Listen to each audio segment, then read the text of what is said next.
Ah, Smart Water, now in a sleek can. This feels cool, literally. Perfect for social gatherings and on the go. Should I start wearing turtlenecks? One sip at a time, friend. Smart Water cans, for those with a taste for taste. Get yours today. So, you just started using LinkedIn Premium. Now what? Well, on your premium company page, you noticed around 7.5 times more page engagement and 5 times more page views. Well done. And now, new clients are messaging you. All because you're using LinkedIn Premium, which helps you get the business growth you want. Think big, small business. Think big. Start your free trial at linkedin.com/premium small business. That's linkedin.com/premium small business. The Mouth in the Void. On April 12, 1983, James Ridley awoke from a 67-day coma at St. Mary's Hospital in Detroit, screaming in terror. His cries echoed down the sterile hospital corridors. The mouth! The mouth in the void! It's the mouth in the void! Nurses rushed into the room, only to find the 34-year-old auto worker wide-eyed and trembling, clutching at the hospital bed sheets as though he were trying to hold on to reality itself. The mouth! The mouth in the void! Ridley had suffered severe head trauma in a factory accident, leaving him in a state doctors described as unlikely to regain consciousness. Yet, against all odds, he did. What followed his awakening would confound neurologists, philosophers, and theologians for decades to come. During his initial evaluations, Ridley was agitated and incoherent, muttering cryptic phrases about the true reality and the thing behind it all. Dr. Sarah Klein, the neurologist assigned to his case, attempted to calm him down with gentle questioning, but nothing could steady his trembling hands or slow his panicked breathing. You have to listen to me, Ridley said, his voice hoarse from overuse. We're cattle. This, everything, it's just a feeding pen. Dr. Klein, though skeptical, leaned in. What do you mean by feeding pen, James? Can you explain? Ridley's eyes darted around the room as if searching for something unseen. It's out there, he whispered. Something bigger than galaxies, bigger than time itself. It keeps us distracted, keeps us dreaming while it feeds. What is it, James? Ridley shuddered. The mouth, the void. It's alive and it's endless. It doesn't need flesh. It feeds on us, our thoughts, our dreams, our hopes. Everything we think is ours. It's just the scraps it lets us keep to be quiet. Dr. Klein exchanged worried glances with the nurse. Ridley's words were hauntingly vivid, though they could easily be attributed to hallucinations or post-coma delirium.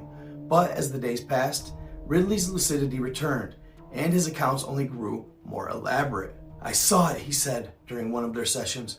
When I was gone, I wasn't asleep. I was there, in the void. It showed me everything, the gears behind the curtain. We're all connected, like veins to the heart. This life we live, it's not real. It's anesthesia to keep us from feeling the truth. Dr. Klein, intrigued despite herself, asked, if this reality is anesthesia, why did you come back? Why are you here now? Ridley's face crumbled, tears streaming down his cheeks.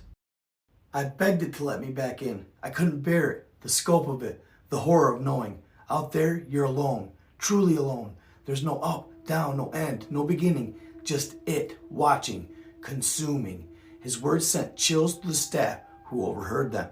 Adding to the mystery, Ridley's EEG readings were unlike anything the medical team had ever seen. His brain activity oscillated wildly, suggesting that he was simultaneously in a state of deep sleep and heightened awareness.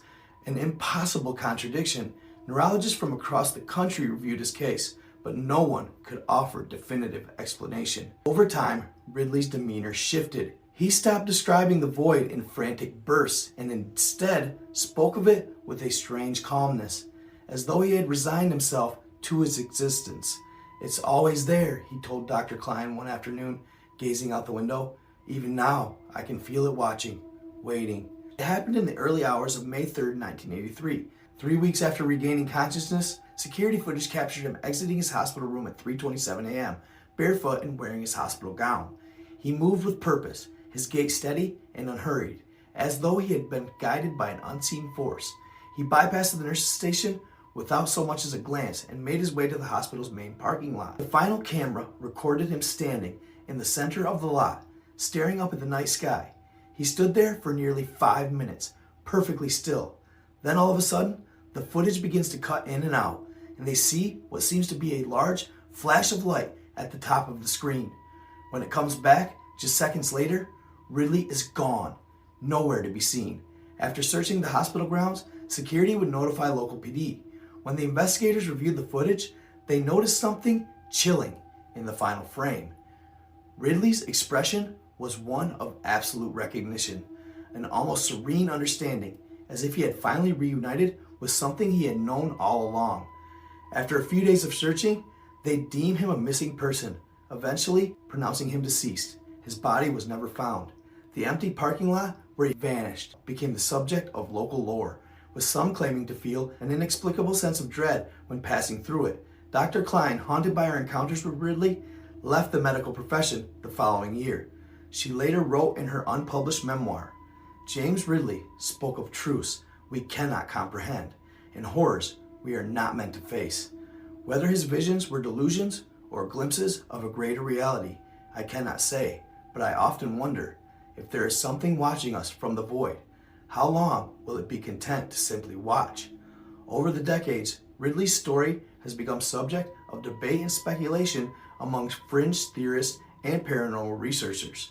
Some claim his words were the ravings of a damaged mind. Others believe he was of sound mind, one of the few to get a glimpse of the mouth of the void. A day in the Mystery Flesh Pit. The year was 1986, and the Mystery Flesh Pit National Park was at the height of its popularity.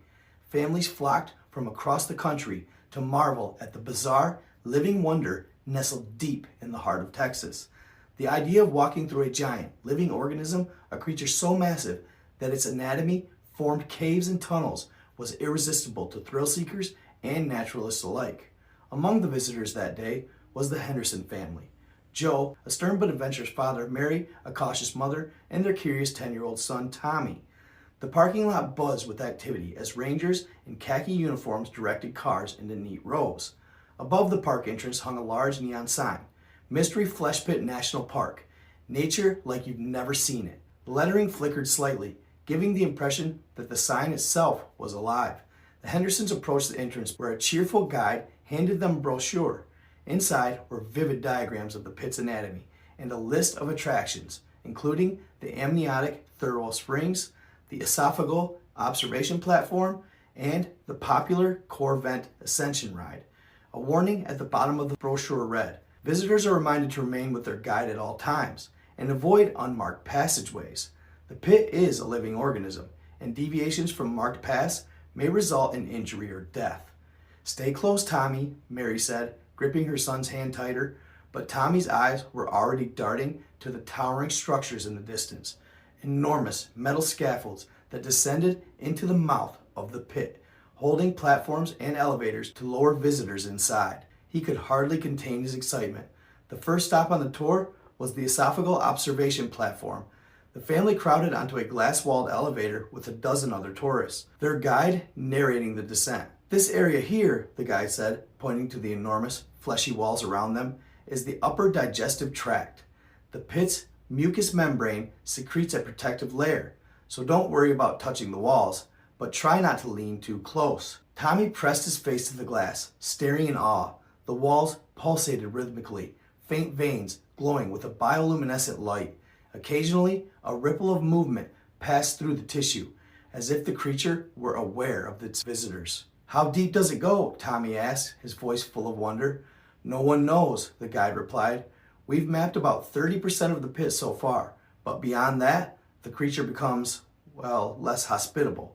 The platform eventually came to a halt, and the group stepped onto a sturdy bridge spanning a yawning chasm. Below, thick, viscous fluids oozed through canals like blood through veins. The smell was overwhelming, a mix of copper, salt, and something faintly sweet. "This is the pit's primary digestive canal," the guide explained.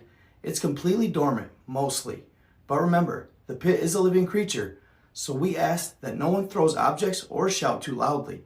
Any strong disturbance might activate its immune response." Next, they visited the amniotic thermal springs, a popular spa-like attraction where pools of warm, nutrient-rich fluid were said to have healing properties. Tourists soaked their feet or leaned down to touch the gelatinous surface. marveling at its soothing effects. Mary wrinkled her nose but dipped her toes onto one of the pools. "It's oddly relaxing," she admitted. Tommy, however, had grown restless. While his parents lingered near the springs, he noticed a small, unmarked tunnel nearby. The opening was just large enough for a child to squeeze through, and a faint blue glow emanated from within. His heart raced with curiosity. Against his better judgment, he slipped away from the group. The tunnel felt alive beneath his hands, the walls warm and slightly elastic. As he crawled deeper, the glow intensified, revealing strange, pulsing orbs embedded in the walls down below. They looked like eggs, quivering faintly with some internal motion. He reached out to touch one, and it shuddered violently. A low rumble echoed through the tunnel. The walls began to ripple, and a thick, viscous fluid started seeping in from the floor. Panic gripped Tommy as he realized the tunnel was constricting, forcing him to crawl backwards. His shouts were muffled by the fleshy walls, and the faint blue glow began to fade. Meanwhile, back at the thermal springs, Mary noticed her son's absence. "Tommy," she called out, scanning the crowd. When there was no response, panic set in. "Joe, where's Tommy?" The guide quickly organized a search party, but as they moved through the marked paths, a deep vibration coursed through the pit. "What was that?" Joe asked, his voice tense.